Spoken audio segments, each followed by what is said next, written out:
Welcome to the Friday 13th YouTube channel Metalheads. Today we have a live concert review for you. This features 3 acts. First of opening act would be Sweet Electric from Germany.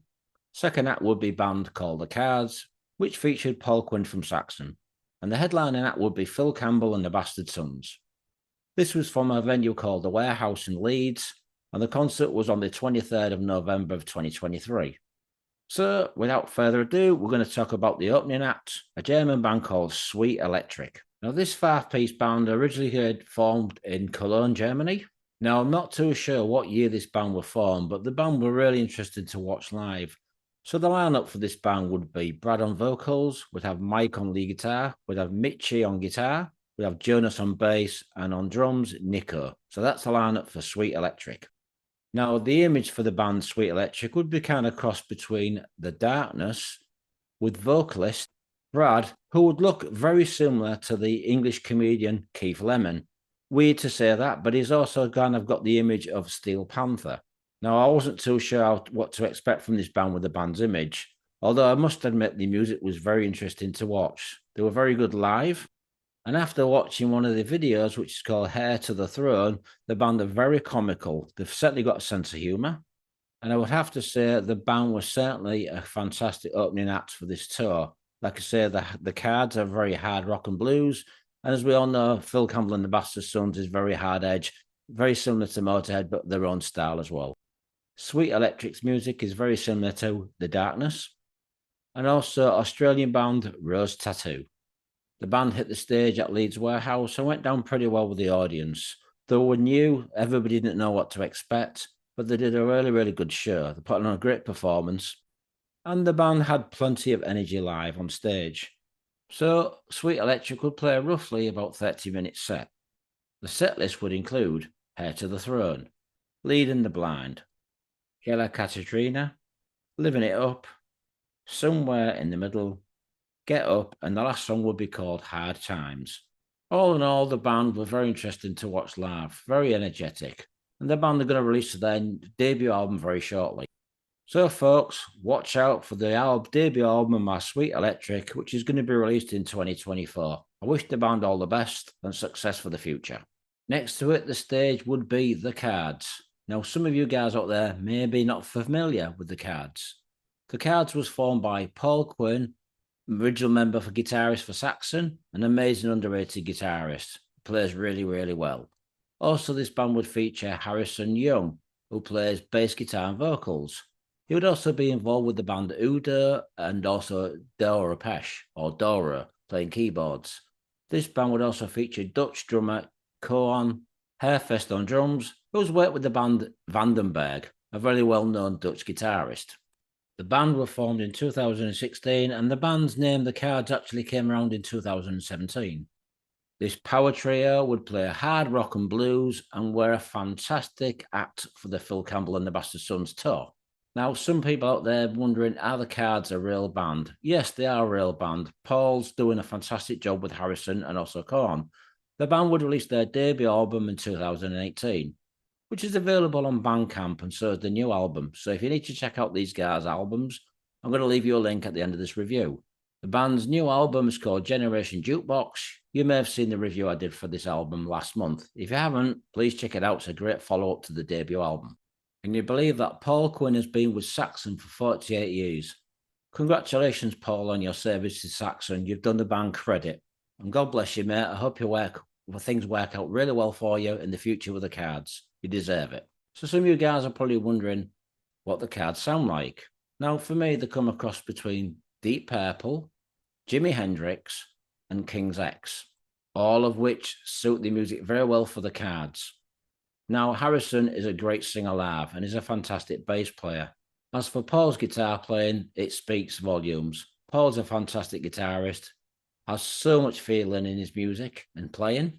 And I'm going to have to say, I think Paul's pretty much the wild card of the Cards band. I guess you could say Harrison's pretty much the joke of the band. And I say that in the utmost respect for him. He's a fantastic vocalist, got a lot of power and range.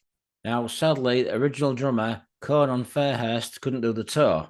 His standing replacement would be Rod Fernley, who was a fantastic drummer Did a really good set and really fitted in well with the band's music. Congratulations to Rod for pulling off the show. Now, I have to say, I was very impressed with the Cars' performance. Very tight, writing some really good material, and the band played two of my favourite songs.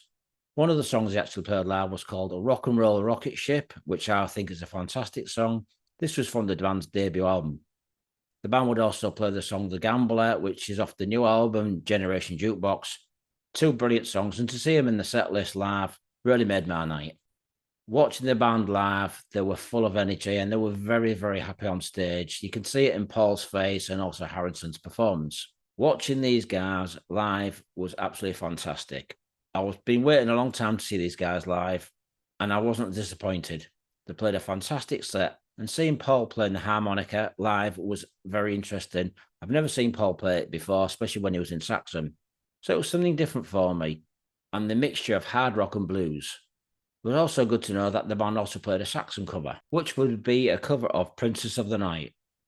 Now, if you've not seen the Cars live and you do get the chance to see them in 2024, please do. You won't be disappointed for fans of hard rock and blues and Saxon in general. So I'm going to tell you what the songs were that Saxon played live. They'd open up with the song No Soul, Bandit on the Run, The Hermit, King Kong, The Process, Ride the Frigate Train, The Gambler, Rock and Roll Rocket Ship, Sweet Low Down Dirty Love, Agent Orange, and like I said, the closing song would be Saxon's classic Princess of the Night. Great band all around. I'd like to thank Harrison for dedicating the song for me, The Gambler, live. Absolutely brilliant. So check them out, guys. Like I said, the Guards are a great band. They've done 2 albums. You can buy them on Bandcamp. Next to the stage would be main act Phil Campbell and the Bastard Sons. Now, we all know Phil Campbell was involved with Motorhead since 1984. He's written some fantastic albums alongside Lemmy and also Mickey D. Phil joined the band, like I said, in 1984 alongside guitarist Wurzel, rest in peace. Also replaced Brian Robinson. In Phil's early career stages, he was involved with a band called Persian Risk. He formed the band back in 1979, a fantastic band back in the day. Phil would only record 2 singles with the band. One song was called Calling for You, and the next song would be called Riding High. The band also released a debut album, which obviously didn't feature Phil Campbell, but was still a fantastic debut album. If you've not heard it, guys, please check out the debut album by Persian Risk. Phil is a fantastic guitarist, as we all know. He's done some great albums with Motorhead. And Phil Campbell and the Bastard Sons were formed back in 2016. In the early stages of Phil Campbell and the Bastard Sons, this would be a project, but soon realised it was going to be a full-time career.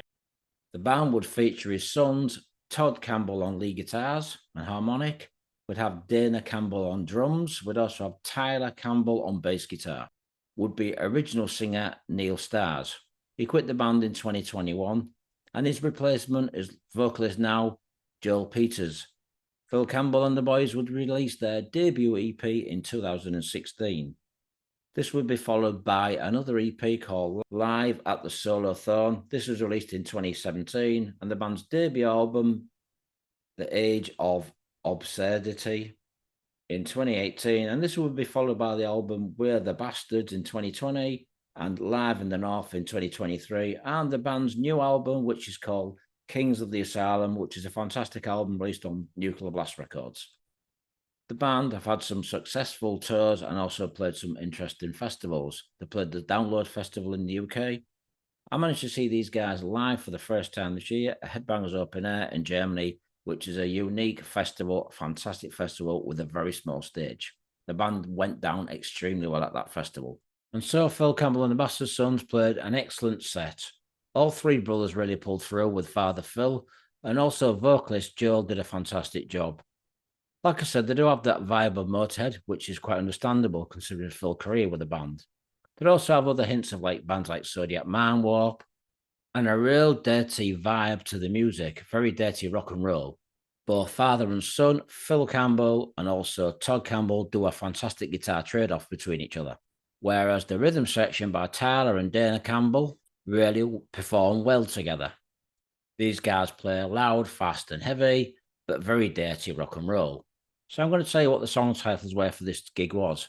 Opening song will be We're the Bastards, followed by Schizophrenia, Going to Brazil, Freak Show, Born to Raise Hell, Dark Days, Hammer and Dance, God Save the Queen, High Rule, Ace of Spades. We'd also have Strike the Match, Heroes, Ringleader, Kill by Death, and the last song would be called Maniac. So that's the songs for the full Campbell and the Bastard Sons. All around a fantastic gig. Great to see all three bands live. If you need to check out these guys live, any of them, please do. Please leave some comments after the end of this review. Let me know what you think of the review and also the pictures that are accompanied this review. So, Metalheads, thanks for watching. Thanks for listening. Be safe, and I'll speak to you all soon.